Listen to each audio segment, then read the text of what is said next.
Remember the grim adventures of Billy and Mandy episode, Who Killed Who? In this episode, Mandy retrieves some dice from a house. There is a scene since she met a woman named Miss Dulune, voiced by Betty White. She is of course an elderly woman with controversy with Mandy or over what Billy had said to Mandy. You're a girl. At the end of the episode, we discover that Miss Dulune was actually beat the Grim Reaper in the starting contest. After she and Mandy scared away Billy, Mandy exited the house, and Mandy then looked back and discovered that Miss Dulune was really a ghost. In the final scene, we discovered that a portal that Grim knew her for a quite long time and had finally come to reap her soul. What's more unsettling in the fact that Miss Dulune had known Grim for so long, almost as if Grim was her friend throughout her entire life, just like Mandy. Similarities are quite shocking, no? Just look at how Miss Dulune says she's constantly beating death, and how Mandy consistently wins over Grim in every episode, such as an argument in situations. Also, if you look at the pendant that Miss Dulune is wearing, you can see that it is in fact a spider. Mandy always had an affinity towards spiders, and showed no fear towards Jeff the Spider. Furthermore, look at how Miss Dulune reacts when Mandy said that Billy didn't allow Mandy to play Who Killed Who, simply because Mandy was a girl. Miss Dulune reacted violently, but never really stated why. What if she is remembering those exact words when Billy told her those years ago? It should also be noted that at the very beginning of the show, Mandy could have beaten Grim in a staring contest, but in reality, she beat him in a limbo competition due to Miss Dulin's old age. She could have confused the starting contest that she had with Billy and the limbo contest that she had won with Grim. Mandy would be very snarled about a woman who is remembering her childhood memories in the form of Miss Dulin, and she has begun to imagine what she experienced as a child. However, instead of normal people, she remembered monsters, as she is schizophrenic. Have you not noticed how the show progressively gets weirder and weirder? This could be due to the fact that she is slowly losing her mind to insanity, but yet in her imagination, everything that is going on is perfectly ordinary. For example, in Season 6, Episode 10, the plan to force obedience upon Mandy's backfires, and Mandy seemingly takes control of the people around her by simply commanding them what to do so. This points to Mandy being the controller of the world, just like a child playing with pretend. It also shows that Mandy will eventually become an old woman whose soul shall be ripped by Grim himself. In her last dying breath, she realized that Grim had finally won.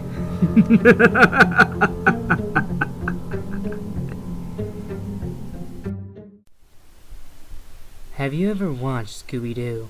I mean, really watched it. If you have, then you've probably been as confused as I've been. Usually, a standard Scooby-Doo episode starts with the gang driving somewhere and a monster appears, though not usually there where anyone can see it. Instead, it lurks in the shadows, growling, hissing, and generally acting monster-ific.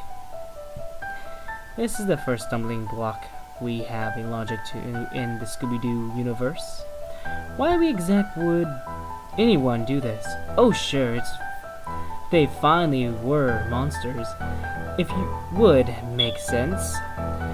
But these aren't monsters. These are people and monsters in costumes.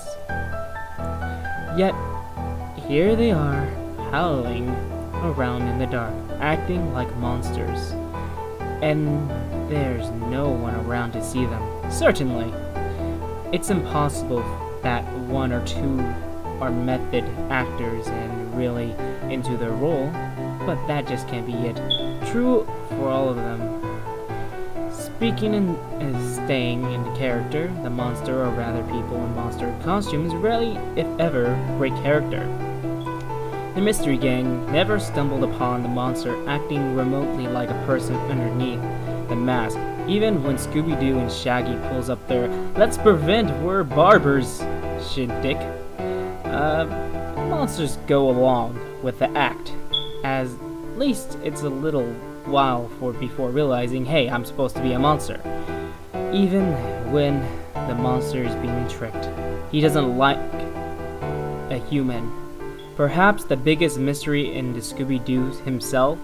Why does this dog talk? Nobody remarks on how this shows, but certainly talking dogs are a rarity. As far as I can tell, the only talking dog in Scooby-Doo mythos are the Scooby-Doo clan themselves. One can't help but wonder why. Why do they Mystery Gang keep running across monsters in the first place? Surely this can't be mere coincidence. Is it fate itself in drawing our intrepid gang of teens in their strange adventures? Indeed it is, as shall we soon see. The secret of Scooby-Doo began long before the show starts, perhaps long before the Scooby-Doo clan was ever born. The theory is that at some point in the past, a person performed a spell and brought black magic into the earth. The magic manifested in the form of a cursed monster costume. That's right, cursed monster costume! It's a sensible explanation. How else can you explain costumes that are so realistic that they are simulate anything rearing from the evil bug from the future, a 10,000-volt ghost, or a taller monster? Think about this for a moment. How can anyone take a wetsuit and a car battery and make itself into an electrical monster or a tar beast? It's not impossible. At least without some magic on your side. These costumes were spread around the earth by sinister forces. Every so often, a person, a questionable moral fiber discovers them. The costume use their powers to conquer these variable souls. If the soul is vulnerable enough, the idea of running around in a monster costume to frighten people make perfect sense. Compelling by the dark forces, the person puts on the costume and actually becomes the monster. This is why never breaking character, and that's why they enjoy lurking in the dark woods, and they can manifest surprising powers such as super strength, and it's magic that makes it happen. And over the time the costumes become more controlling, even the ghost is transformed to the person from a costume in a genuine monster, often by the time Scooby and the gang are involved. This is dangerously close to happening. This is why, even when we caught the monsters, we rarely admit defeat. It is only after their mask has been removed and their humanity exposed, the spell is broken and they become human once again. Here is the real twist. What does any one of this have to do with the Scooby-Doo? You might ask. The entire Scooby-Doo family is cursed. I don't know why. I don't know if they had anything to do with the magic unleashed the costume, or if it just happened to make some powerful enemies. Either way, they were cursed into this searching in the world for these monsters. This is evident to the sliding scale of humanity exhibited by the Scooby-Doo family. For Shaggy, Velma, Fred, and Daffy. I haven't quite figured out their place in the battle. Perhaps they are merely along for the ride, thrill seekers, or maybe they're genuinely good people out to stop the forces of darkness, or perhaps there is more sinister purpose at work, a truly terrifying secret that we dare not to explore at this stage. I'm looking for you, Freddy and Daffy. But that's for another time.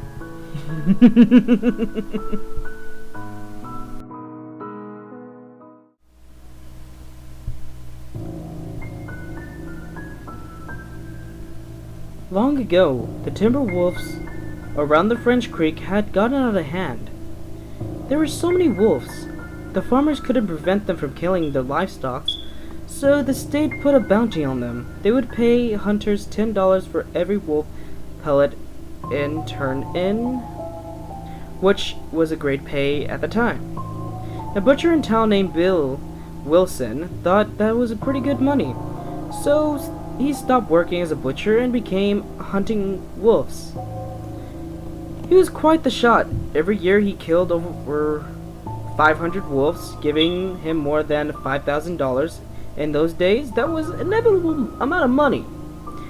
After 4 to 5 years, Bill had killed so many wolves that there were hardly any left in the area, so he retired and he vowed never to harm another wolf because they were the reason he had become so wealthy. Then one day, a farmer reported that a white wolf had killed 2 of his sheep. He had a shot at it and hit it, but the bullet had no effect on the beast, so the same wolf, seen all over the countryside, killing and running the creatures, was unstoppable. One night, it came to Billy's yard and killed his pet cow. He forgot to never harm another wolf. He went into town the next morning and bought a young lamb for bait. He took it out to the hills and tied it to a tree, then came back about 50 yards waiting under the tree and anxiously watching for the wolf as the gun rested on his lap. When Billy didn't come back, his friends began to look for him. Finally, they found the lamb.